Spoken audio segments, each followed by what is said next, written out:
Right. I will call the Maplewood Planning Commission meeting to order on Tuesday, March 17th, 2026 at 7:14 PM. Roll call, please. Tom Hazen, aye. Right here, present. Harlan present. Lou Yang, present. Paul Arbuckle present. Scott Wolfschlager, present. John Eads present. Item C, approval of the agenda. Any updates, changes? Nothing from staff.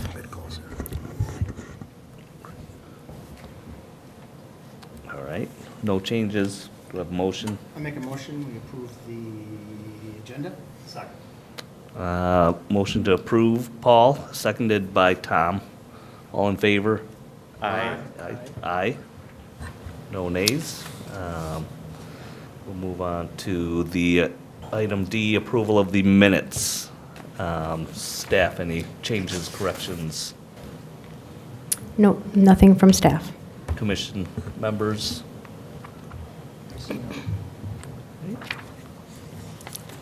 A motion to approve the. Second. Motion to approve the minutes from Tom, seconded by Alan. All those in favor, say aye. Aye. Aye. No nays. That'll move forward. We'll go to item E, the public hearing. Number 1, conditional use permit amendment, setback variance, and parking waiver resolution for St. John's Hospital expansion at 1575 Beam Avenue East.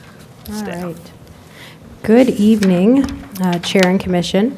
So M Health Fairview is proposing a 189,600 square foot expansion to their hospital facility on Beam Avenue. The addition is 4 stories and includes some circulation changes on site, removing the parking ramp along Hazelwood with some new, and replacing with a little, some new surface parking. The construction timeline is approximately 22 months. 28-acre hospital campus. The original conditional use permit was approved in 1982 with amendments later in 97, 2008, 2021, and 2023. Tonight, we're looking at a conditional use permit amendment, a setback variance, parking waiver, and design review. The site's current land use controls. The comprehensive plan guides the site, future land use as in employment, and the zoning is business commercial. The future land use classification is for higher density office, clinical, and major employment centers with an emphasis on job retention and creation. And the project complies with the 2040 comp plan and the applicable ordinances.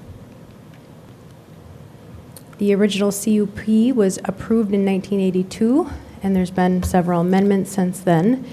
A hospital is permitted in any zoning district with a conditional use permit. There's no concerns with the continued use of the site as a hospital. And there will be a traffic study that's required as part of this for the intersection at Hazelwood and St. John's Boulevard. The building addition is on the southwest corner of the site near Beam and Hazelwood. The required setback is 30 feet, and the proposed addition would be 20 feet, requiring a 10-foot setback variance. The existing parking ramp that is located where part of the building addition will be is right now 5 feet, so that will be removed, and then the addition part, and I'll show you another image here in a few minutes that will illustrate that. There's also 2 small electrical transformer boxes that would be installed right up to that right-of-way property line. We do not have a required setback, and that's established in our code, but just noting this, it is called out in our conditions as part of this. The current CUP requires a minimum of 1,252 spaces on campus. There are currently 1,594 spaces, and there is a hospital, 3 medical office buildings on the campus. Prior to construction, 135 new spaces will be permanently constructed in the northeast corner of the campus. And this is over towards Kennard Street in the St. John's Boulevard. on the east side. On the image on the right, you can see that shaded area. Those are the additional stalls that are darker.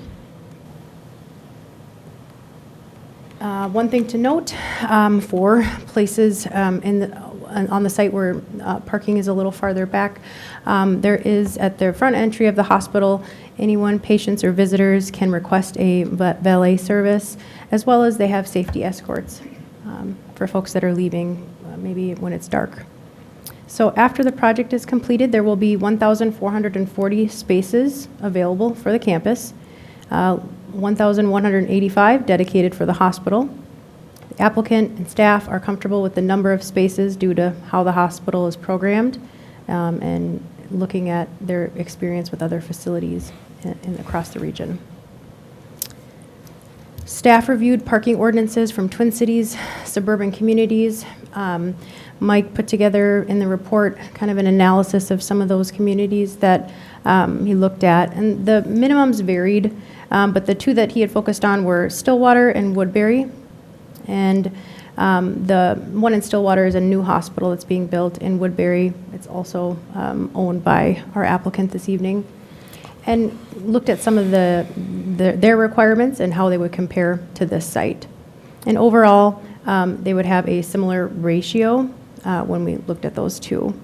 So Stillwater and St. John's would have the same parking space ratio, and then when looking at the Woodbury code, it would require 655 spaces, whereas St. John's proposal would have about double that. So using those two as a comparison, although post-construction parking is slightly lower than the existing level, it will actually exceed the previous CUP, so the CUP requirement. The proposed 1,440 stalls is comparable to the minimum requirement in nearby communities. It maintains their operations based on their programming, and we are requiring that they would have to add parking, if there were a shortage that develops on the site. City parking code does not specify an amount for a hospital use. And so our code does allow staff to look at similar uses and look at other reference points and compare and to determine that parking, what would be the parking demand. Looking at the addition, again, west of the existing hospital, it's 4 stories and it has connections to the existing building. The existing access drives will remain. There's no changes to the site circulation or to St. John's Boulevard. Temporarily, they'll be relocating the main and emergency department entrances during construction, but after construction, entrances to the hospital and emergency department will remain the same. They'll be replacing a retaining wall along Beam Avenue, adding and improving pedestrian circulation along St. John's Boulevard to address the foot traffic between the hospital, the parking areas, and the clinic across Hazelwood.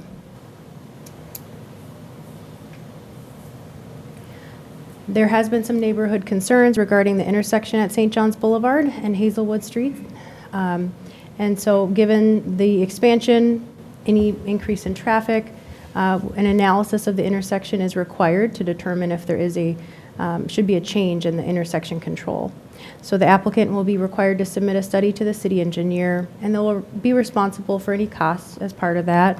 And they'll look at if there needs to be a different type of intersection control there. So here is a side-by-side. You can see the existing conditions at Hazelwood and Beam and the proposed conditions. So if we put this on here, this is kind of helpful. So you can see this is the existing parking ramp area here. That will be removed. And there's the entrance over here, and there's the existing building line. And over here is the existing building, and here's where the addition to the building will be. The part of where the parking ramp would be, or was, is up there, and there would be some surface parking on the north side there.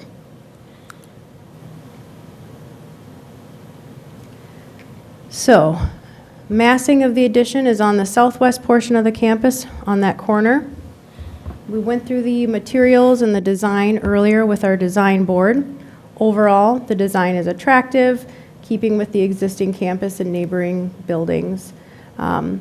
They are using some brick in some areas closer to the existing building, but then mixing in some stone and metal accents in other areas going west and south. The design review did include a landscape plan and a lighting plan. They will be doing some additional planting around their new parking areas along Hazelwood Street and Kennard Street. But overall, the new landscaping is focused in the areas around that building expansion. As part of our review, city departments reviewed and provided comments from engineering, environmental, and building. The applicant held a neighborhood meeting and a question and answer time for neighbors within, I think, 500 feet earlier in February. And there was a copy of that provided in your report that the applicant provided to us. We sent out public hearing notifications to surrounding properties, 309 properties within 500 feet. There were no comments prior to this meeting. Earlier this evening, the design board reviewed this project and recommended approval. Tonight, we'll be looking here with the Planning Commission at this project, specifically the conditional use permit. And the council is tentatively scheduled to review this on April 13th. So with the conditions of approval recommended, staff is here to discuss this, answer questions, and we have a number of representatives here from the hospital as well.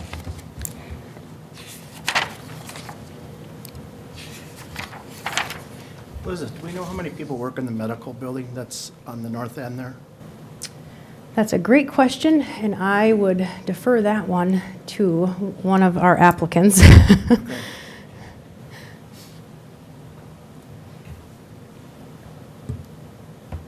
Good evening. My name is Danielle Gethke. I'm the Vice President of Hospital Operations for St. John's Hospital. So by North Clinic, which one, I mean, I'm trying to, there's three clinic, 1600 building. the 1600 building. I don't know, most of them actually are also St. John's employees because they're doctors that cross over. So we have the cardiology clinic on the second floor. We have the Park Dental, and then we have a pain clinic that is also a division of St. John's Hospital. So they kind of all intertwine within our staffing models for the most part, other than the Park Dental. So that would be in the 950 employees that were Yep, those stated. two clinic buildings include those employees. Okay. And you've never had an issue parking in general? We do not have issues with parking. People don't want to park further away. Currently, that northeast corner by our maintenance building, that lot has about 3 cars in it, and we will be expanding that lot. So we do actually have additional parking that's available today throughout the campus. Elizabeth, if you can bring up that photo of, what is it, E something, E1 attachment 3. It's the overview of the parking. Is this what you're looking for? No, it's a photo of the, Oh, it's in our packet, I don't know if you have it. It looks like. okay, I don't have all of that on here, but I Looks might like have. this. Oh, the Just the aerial view? overview map? Yeah, Sure. Yeah, I can do that. the reason I question that is because I go to the pain clinic all the time. And I've always had to walk all the way from the other end of the parking lot most of the times because it's always full. And by this photo here too, you can see that on this photo here that the parking lot is almost completely full except down by the maintenance place, which is obviously where I've had to park a few times. So I don't know what the amount of parking spots we're losing in the ramp, but I know the numbers. I did all the calculations on the numbers, and it really only came up to be about 800 people a day that would come to the hospital. But it just seems like parking is still really tight. Can you see the photo there? How the parking lot is? Yep, so in that northeast corner, that is the lot that is empty currently. So that, I don't know the number off the top of my head, but we're actually expanding that lot as well. That's where we're adding additional parking, along with that lot that's just south of there. next to the 1600 building, there's an elongation of that parking lot. And then after the project, we will actually be adding parking back near the building and near the employee entrance, or the ED entrance, the employee, emergency department. Now, is there a designated spot for the employees to park? So the employees are parking in parking lot B, which is that big lot to the north. That's where the majority of our employees park. So they can park anywhere in that parking lot, right? And anywhere in that parking lot. Okay, that's what I thought. That is, Because I know I've seen cars there that have been there all yep, day. we manage it to the best of our ability. Having surface lot parking, which is different than a downtown hospital where we actually have free parking, which is a plus for a lot of our employees. They really like that part of it. They like not having to pay for a ramp, but it does come with logistical challenges, we'll call it. Is your valet 24 hours? The valet is for patients and visitors, and it goes from our visiting hours, which is 8 to 8:30. Okay. So essentially appointment hours too, that'd be valet. Yeah, on the overnight shift, you're seeing a significant less Right. number of people. Staff, you indicated that they're going to have a traffic study for the Beam, Hazelwood Junction, or something like that? Yes, that's correct. The city engineer is requiring to have it looked at to determine if there needs to be any change in how that intersection is, controlled. Can I clarify, though? Yeah. It's the Hazelwood and St. John's Boulevard? Yes, Is- Not yes. Beam. No, sorry. Did I Just say wanted that? to clarify. Okay, Hazelwood and St. John. And St. John's Boulevard, yes, where it goes across to the other clinic. Yes. Okay. Will they do a study on the other end on Kennard and John Boulevard? I don't think that was noted in there specifically, and I don't think there's been concerns over that intersection in the past. Yeah, most people go to the Hazelwood, but since it is the other end, I can look closer at his comments, but. Well, I'm just worried about It might the be development, the development behind St. John's Boulevard, in terms of traffic, all the way to County Road D, you know what I'm saying? People access St. John's Hospital through County Road D, and you have these senior citizens on the right over there. So I would think that if you're going to do a comprehensive traffic study, they should extend it all the way to that place. Granted that the hospital will be in process for 24 hours a day, I think so, right? In time with the expansion. To be able to do a traffic study, we would ask that would be in conjunction with the city, because you're asking us to do a traffic study between Beam, which is a major roadway for Maplewood, and County Road D. Yeah. We own St. John's Boulevard, so we understand why at that junction you would want us to Yeah. do that study. Yeah. But that's a significant. Well, you don't get to St. John Boulevard just like that. You have to go through County Road D or Beam, yeah, right? they cross that intersection. Yeah. They do cross that intersection, Yeah. so that's what the thing would say, that many cars come to that intersection. That's right. Right. So I think you're safe that it's that intersection, because. So, with the development behind here and the future development on County Road D too, at the back of St. John's Boulevard, I think they will need to do something like that. In fact, I will have make the proposal for you for the development of Beam and the Hazelwood. But we'll see what they're going to do. And then over there, you have the gas station too, I guess, right? Yeah. Yeah. That's in between Costco. Yeah. Well, the biggest problem is the cars coming across the street from the other health clinic. That's because if they don't signal or they're coming across, that's the biggest problem I see when coming out of there. It's not the cars mainly on Hazelwood, it's the cars in the other parking lot coming across. That's where I see problems. Well, Received from the community was specific to St. John's Boulevard because of the intersection cross at Hazelwood. We did not receive any feedback to County Road D, nor did we receive feedback to Beam. And I would also have concerns if that's a county road, how we would intersect then with the county. So perfectly happy to have that conversation, but our amount of control over that is minimal, and the feedback that we've received has been specific to St. John's Boulevard and Hazelwood because of our correlation and our occupancy of those two buildings. Yeah, the feedback you receive from the people, from the residents behind here. So what I'm calling for is an extension of that study. You have to realize that between County Road D I think, and St. John's Boulevard is boulevardized. It's a boulevard, you know. You have an intermediary over, you have median over there to slow down the traffic. Now with the attachment, with the expansion and all that stuff, there's going to be increase in traffic. That is what I'm saying. Did the city require that the new orthodontic and dental also do that study? I'm just curious because there's been. Well, the dental on Country Road you are referring to, right? Well, that is minimum traffic over there. You know, we're talking about 1 story versus 4 stories. Chair and Commission, so if I could just clarify, so the traffic impacts that were brought up specifically by the city engineer had to do with the intersection of St. John's Boulevard where it crosses over Hazelwood. And so that is the scope of the recommendation that's in here right now. And if that's, that's something we can certainly bring back to our engineering division as something, we can look at in the future. But as far as this project, the scope of what we're requiring right now, the engineer is only recommending that we look at that intersection and what could potentially be done there to improve that roadway, which I think is a great start, and it makes sense in the context of this project. Very well. So my thing is all the cars that are coming down that road are going to come to that intersection. So why are you thinking you need to go further down the road?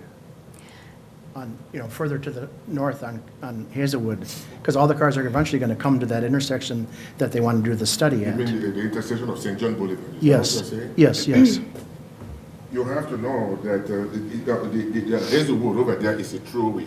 Okay? Yes. It connects major road. Yes. Not secondary something, but major road. So people come in, people will access this building through Beam and County Road D. Yep. Yeah.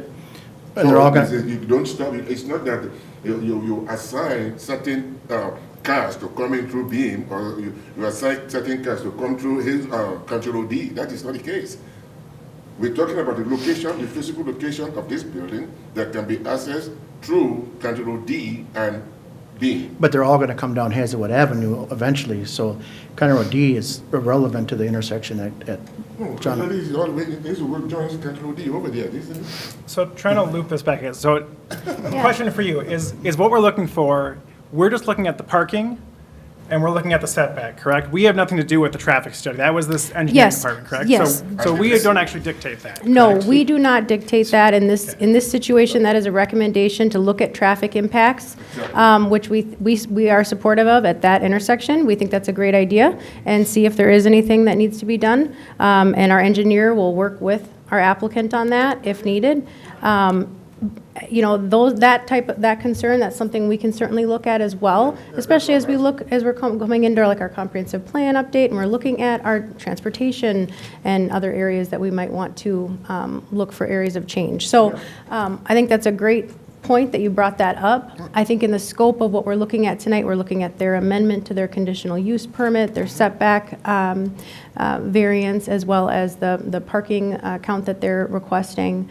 So those would be the items we want to focus on. I just wanted to make a point of that because there has been comments on it in the past, and that was something that was brought up by our city engineer. So that we're looking at it. Are they any plans in the next few years to be able to upgrade the Hazelwood? I apologize, I cannot speak on that. But that's something I can ask our city engineer and follow up with you on. Because if we're given the variance between that and the building, there's still the distance of the right-of-way that they're That's correct, yes. So we still have quite a few feet to play Yeah, with. then. and that's actually part of the reason for the variance request, because the right-of-way varies right there a little bit, so it goes a little closer to the building line. So the existing Yep. parking structure is only 5 feet from that property line, whereas the new building will be 20 feet. So it will be farther set back, and if you look at They're asking for something that's actually closer to code than what they have. correct, yes, in terms of a building setback Okay. requirement, yep. You can kind of see it on this image. It's harder to, there's one that shows it a little better, if I can find it quickly. But there's a dashed line, and you can see where the property line juts over. So that's why it goes to that 20 feet, or 10 feet, excuse me. Is there any barrier between that and the building? Like trees or Yes. plantings or? Yes, there is. There's some trees that are planted there. You can see the new surface parking on the north end right here. And, oh, it keeps doing that when I hit the button, I'm sorry. Go back. I want the light. This thing, there we go. That's the surface parking. There's some new landscaping kind of around that new surface parking area, as well as around the new addition, coming over here where the new emergency entrance will be, well, existing, but replaced. And additional landscaping in this area. And that's just this corner, I guess, but there is some other landscaping as well on the, around the other surface parking addition, which is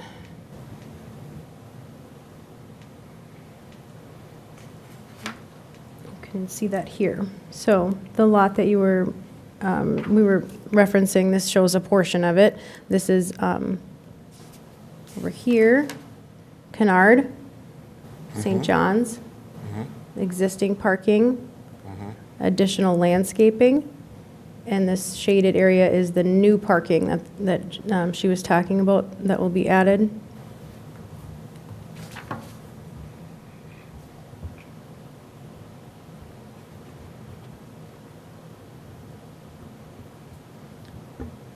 Did you have any other questions regarding the, There's no safety factors in being that close about somebody running into the building. That was my question of the division between there, that somebody don't come piling into the building, you know?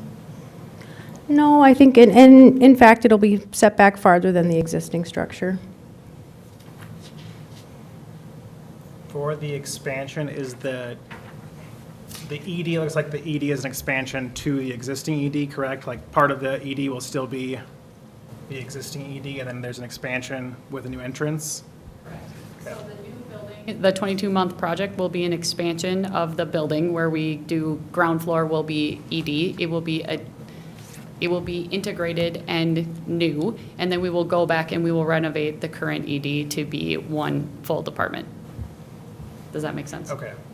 So, but the existing ED will still be part of the new ED when it's done? Okay.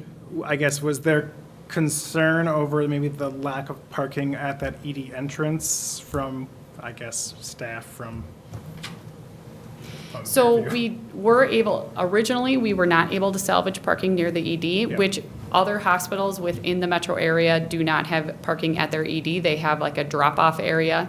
And honestly, right now, some of our patients stay in that parking lot, and we would prefer that they don't. So this will help us with that operational flow to just have patients drop off, be there for a couple hours, and then move their car if they're going to be staying for a longer term. Okay.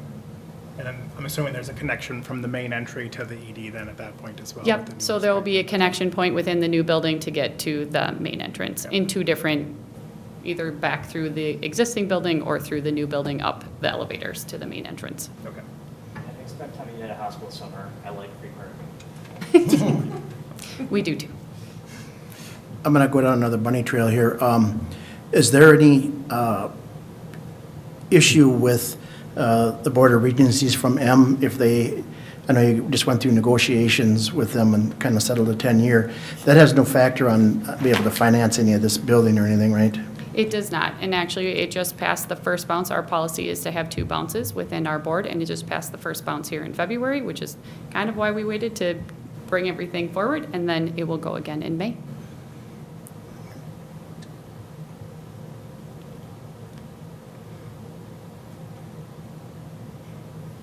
Are they adding any their water things too, right, for the parking, right? Yes, there'll be. Chair and Commission, yes, they've submitted a stormwater management plan, and so they'll be meeting those requirements as well.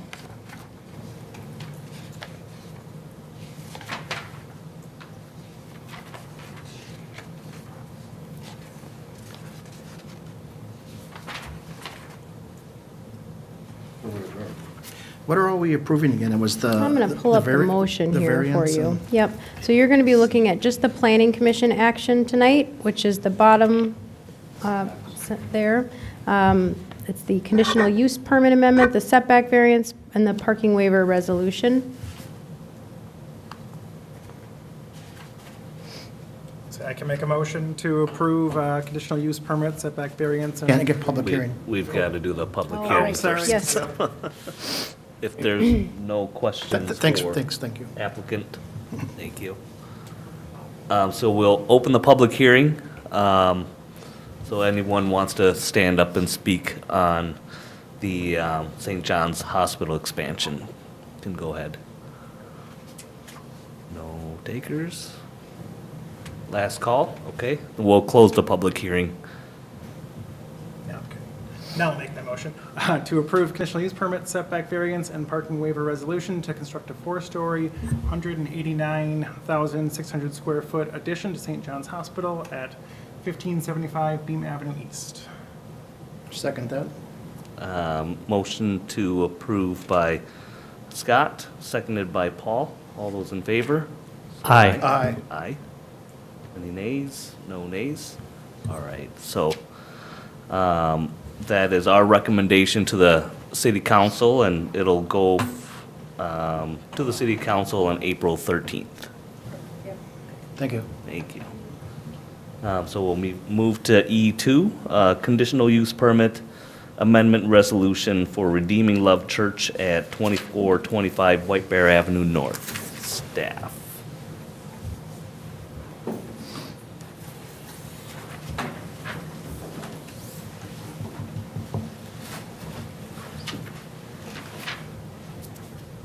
Our next item here, Redeeming Love Church is proposing a 1,260 square foot addition to the existing building, which is just over 53,000 square feet at 2425 White Bear Avenue. This site is just over 9 acres in size, excuse me. It's formerly a Montgomery Ward office building. And the council approved a CUP for a religious facility in June of 1993, and they remodeled the building at that time, and it's been used as a church since. So tonight they're requesting approval for a conditional use permit amendment for their addition and then design review. The site is guided in our comprehensive plan for institutional or public use. It is zoned to limited business commercial. And the future land use classification includes schools, religious facilities, other city, county, state-owned properties. And this proposal meets that intent of the comp plan and the applicable ordinances. A religious facility is permitted in any zoning district with a CUP. This CUP was approved in 1993, and there's no concerns with the continued use of the site as a religious facility. The building expansion requires an amendment to the site's CUP. The addition is single-story. It's this, you can kind of see it right there on the front of the building. And it's an expanded on-grade entrance to the building with interior stairs and an ADA lift within the addition. Parking on the north side of the entrance will be removed and reconfigured, and the exterior stairs to the building will be removed. And there's no other changes to the remaining areas of the parking lot or site. The site access, utilities, all that will remain unchanged. You can see the addition kind of right here. And then some stormwater, and that's the reconfigured parking lot. So it kind of is closer to the building in a way, whereas the landscaped area was formerly kind of in the middle of that. Oh, go back. So on the interior too, I'll just note they're doing some remodeling of the sanctuary and the lobby, installing some new lighting, seating, and flooring. And they're hoping to begin construction here soon in June and complete the project in November. The building addition is a steel frame structure with a gable roof. The design board looked at the plans for the project earlier. The materials are primarily aluminum and glass storefront with a small amount of some metal fascia and rock face CMU on the foundation wall. And they're going to be wrapping the building where there's existing plain concrete now with a commercial horizontal siding. And the existing concrete walls, those will remain. They submitted a landscape plan with their proposal. There is some comments from the environmental review to change some of the species out, so they'll be resubmitting that. Parking requires one space for every 4 people under the maximum building occupancy. Their plans show an occupancy of 1,552, which requires 388 parking stalls. The final occupant load is confirmed once the building official has reviewed their plans and issued a certificate of occupancy. So overall, though, the building capacity is not changing in terms of the spaces, or it's not expanding, I should say. And so additional parking isn't required. So currently, there's 367 stalls. They're removing some, replacing some. Overall, there's a slight increase when it's all said and done, bringing it to 395. Staff is requiring that they prepare a parking plan with their building permit, just detailing any areas on the site, any stalls or areas that would need to be repaired, either concrete or restriped. We had a discussion with the design board earlier. We had recommended, and we're seeking some feedback just to see if the board and commission, what their thoughts were on requiring any landscaped or median strips within the parking lot. Where practical, the idea was, want to complement the overall site and landscape areas, but obviously not take away parking that, might be needed on the site. So they suggested not to because of the taking away parking. right? Yeah, so currently, staff did not require this in the conditions. So what we are requiring is just an updated parking plan that's going to show us where, because there are some areas where they may need to repair the pavement.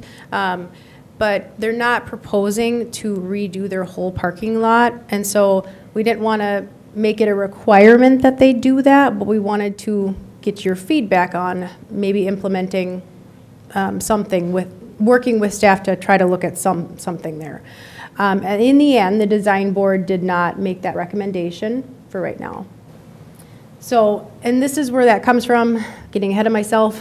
Basically, the code can require, or the code allows the city to require these planters for every 3 or 4 bays of parking. So when it's all said and done, when you look at their overall parking lot, if you counted every 3 or 4 bays, it might amount to 2 or 3 of these potentially. Really, when we had just thought this might be a way to provide some flexibility, but also maybe improve the site overall. In the end, the design board did not make that recommendation. If it's something you wanted to recommend, we would change the condition that we have currently noting that they submit a parking plan to just say, and also incorporating this. Again, our recommendation, though, if you did do that, would to provide some flexibility to staff for staff to work with them on this, so that we're not being too overly making it too difficult on them.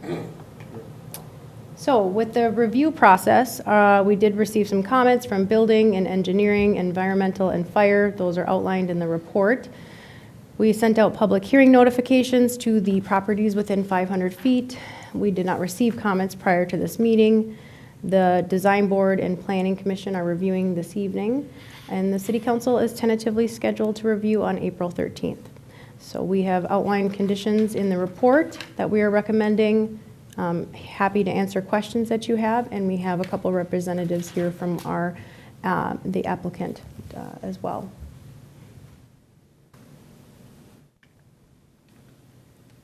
The permits are good for a year, correct? So it really depends on the situation. So the conditional use permit or the building permit? Building permit. I think it's technically 6 months, but yes. The only reason I asked that is because it seems like 5 months is really a quick, for putting that type of addition on. For me, that seems like a lot of work for 5 months, but.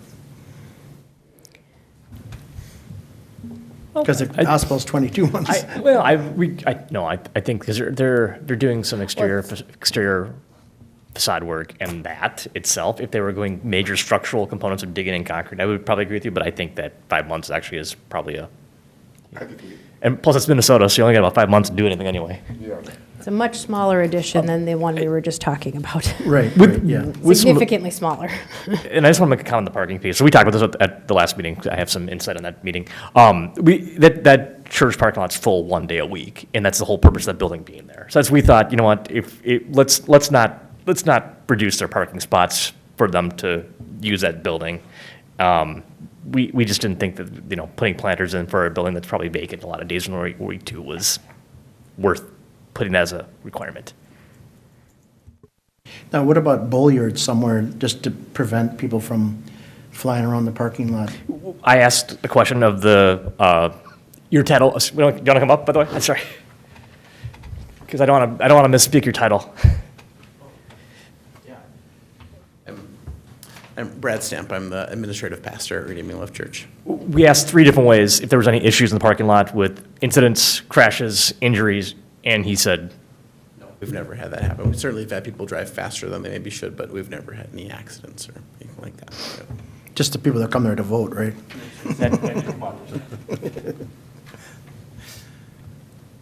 So the bollards, the concrete metal poles wouldn't benefit anything, you don't think, just to keep people from flying through the parking lot, and like just somewhere, just to divide it up so that people know that they're there, you know? Yeah, I mean, it's not a concern that we've had, and so just, considering the challenges with snow removal and that extra expense to put it in there, I don't see a lot of need or value for it. Obviously, we're here to get recommendation and conversation, but it's not a concern that we've had. Well, let me ask- need to do something about it, so. and also I assume your clientele ranges from all ages. People that walk sometimes slow, and they have not had any issues with anyone getting run down. Yeah, that's what I thought. Where's Pastor Mike? I gave him the night off. Did you? We're in his bedtime.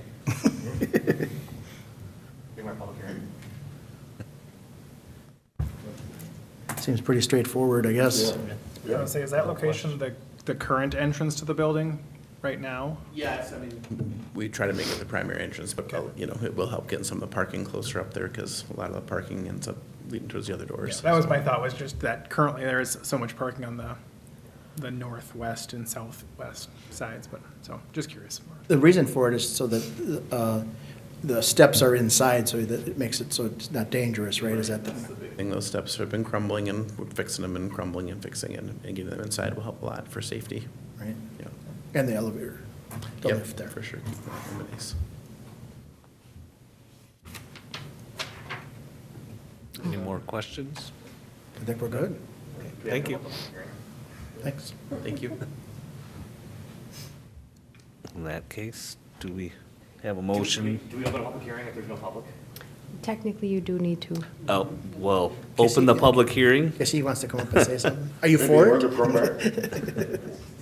He's for it too. Anybody? Nobody? Last call? All right, we'll close the public hearing. I'll make a motion. Unless there's any other questions from our,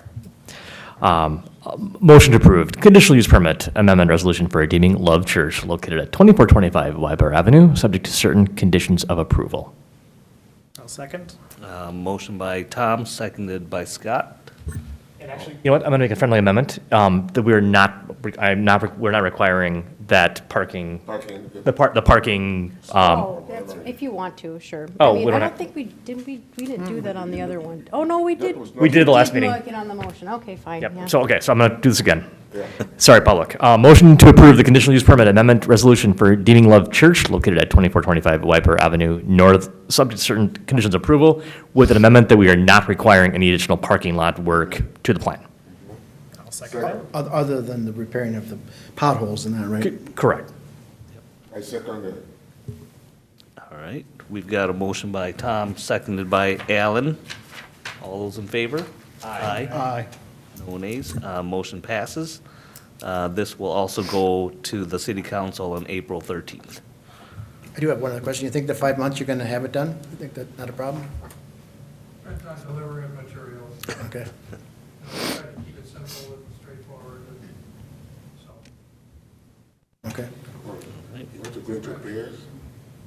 You want to go into prayers for them so that they can finish in 5 months? We will go on to F, new business. Number 1, Thanks, guys. 2025 Planning Commission Annual Report, staff. Okay.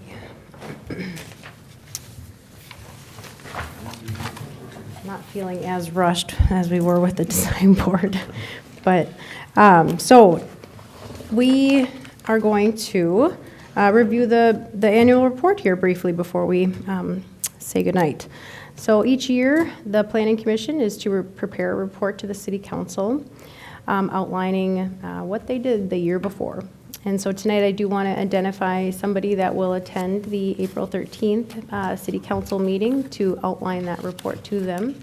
The chair or vice chair or somebody else, you know, whoever could be nominated, but I'd like you all to make that decision here tonight if you could, or at least give me a good idea. And then I will provide this outline to you as well ahead of that meeting. And tonight we do have a motion. Technically, you should make a motion to approve that annual report. And let's see, what else? You know, our report outlines our projects, our initiatives, everything that we've done throughout the last year. And I won't go detail every project, but last year we met 8 times and we reviewed 12 projects. We held our election of officers. We had a discussion with the city manager about roles and responsibilities for our boards and commissions. We had our appreciation dinner. I know some folks were there. That was just last month. And we also implemented a board and commission stipend this past year, as you all are aware. And looking ahead to 2026, we are working to coordinate a training for our CDRB and Planning Commission. And right now, we are actually looking at one of our next 2 regularly scheduled meetings. So I would like you to please mark your calendars, hold those dates. That is April 21st and May 19th. We will also be likely having our city attorney there as well, so that he can kind of touch on some land use laws, conflict of interest, meeting procedures, things like that as well. So really important that you can attend. And just also, you know, we understand that the site visits and tours that we have done, everyone really enjoyed those, so we are going to look to incorporate and plan more of those types of things looking ahead here. So that's all I'll really touch on right now, but if you have any questions about that, please let me know. I just wondered, for the training, do you include something like the training for the members, for the planning commission? Yes, that's what, oh, you mean for the one for the next couple? Yeah, like training to catch up with the new, you know, policies out there, like something like urban land use. They provide trainings for the planning and all that stuff, and some other entities like that, you know? Yeah. So that you can contact them, so that we can have an updated policy about what is going on in terms of, you know, urban development and all that, you know? Yeah, for sure. And I know, when was it? I used to send a couple of them to Michael before, because I'm still on Yeah. some of those things. So I know we have a couple. There was one sent out. I know Danette sent out a couple as well, and I can resend some of those. But I know there was a couple that were offered online as well, a webinar.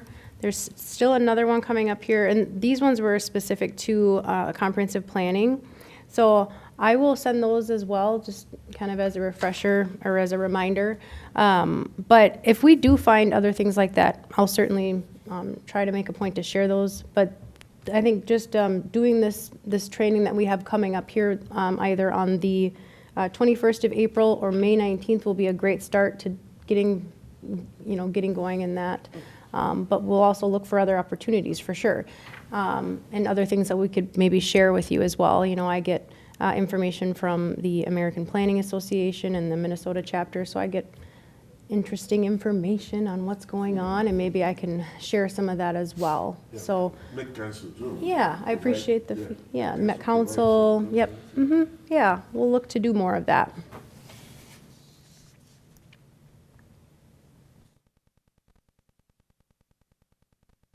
So, any other questions or comments? What month is the elections again? Oh, for your commission. Let's see here. So I believe yours is in the summer. Let me look. I have it somewhere. I want to say it's June, but I can confirm that. In the meantime, would you like to nominate and make a plan for who will attend the April 13th meeting? April 13th is the city council meeting where we want somebody on the planning commission to outline our annual report. Okay. I'll make a motion to Alan. I don't need to make a motion for that, but you technically should make a motion to approve your annual report. I'm just kidding, you don't have to. Alan, you're gonna be available? Messenger. Whoever will be available, obviously number one, but That's great. I will nominate Alan then. Since he's willing. and really, it's just outlining the information that I provided to you, and you can obviously add a little more information in there as well. It's not a lengthy thing, the council doesn't have too much time for you, but, you know, They don't have Just- much time for us. well, I'm just Can you saying. believe that? I joke, I just mean, you know, plan for 5-10 minutes, not an hour, nothing like tonight, you know. I've been to it before and they didn't even have me come out. They might not even have much to ask, Yeah. but, you know, Yeah. Okay. okay. Thank you, Alan. I guess I can make a motion to approve the Planning Commission's 2025 annual report. I'll second that. Motion by Scott, seconded by Tom. All those in favor? Aye. It's not a public hearing on that one? No. You want to? Go ahead and vote. All right. No unfinished business. Any commission presentations? No. Staff? Nothing from staff. No visitors left. So we will adjourn at 8:05 PM.